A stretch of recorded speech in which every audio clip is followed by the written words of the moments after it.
Allergy കൊണ്ട് ബുദ്ധിമുട്ടുന്ന ആൾക്കാർക്ക് കുറച്ച് ടിപ്സ് പറഞ്ഞുതരാം. ഭക്ഷണത്തിൽ ഇഞ്ചി ഉൾപ്പെടുത്തുക. ഇഞ്ചി ഉൾപ്പെടുത്തുന്നതിലൂടെ അവരുടെ ഇൻഫ്ലമേഷൻ കുറക്കാൻ വേണ്ടി സഹായിക്കും. അതായത് ഇൻഫ്ലമേഷൻ അഥവാ വീക്കം കാരണമാണ് അലർജി ഉണ്ടാകുന്നത്.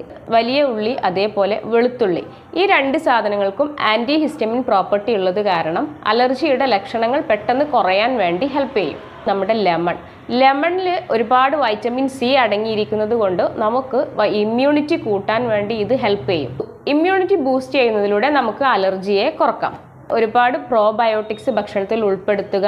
നല്ല രീതിയിൽ നല്ല ബാക്ടീരിയ അടങ്ങിയിട്ടുള്ള തൈര് പോലെയുള്ള സാധനങ്ങൾ ഭക്ഷണത്തിൽ ഉൾപ്പെടുത്തുക. ഇത് നമ്മുടെ ഗട്ട് ഹെൽത്തിനെ ഇമ്പ്രൂവ് ചെയ്യാൻ വേണ്ടിയിട്ടും നമ്മുടെ കുടലിൻ്റെ ആരോഗ്യത്തെ കൂട്ടാൻ വേണ്ടിയിട്ടും ഹെൽപ്പ് ചെയ്യും. നമുക്ക് അലർജി കുറക്കാനും വേണ്ടി സഹായിക്കും. ഇടയ്ക്കിടയ്ക്ക് വെള്ളം കുടിക്കാനും ഹൈഡ്രേറ്റഡ് ആയിട്ടിരിക്കാനും ശ്രമിക്കുക. അതുകൊണ്ട് നമുക്ക് നമ്മുടെ കഫത്തിൻ്റെ കട്ടി കുറക്കാൻ വേണ്ടിയിട്ട് സഹായിക്കും.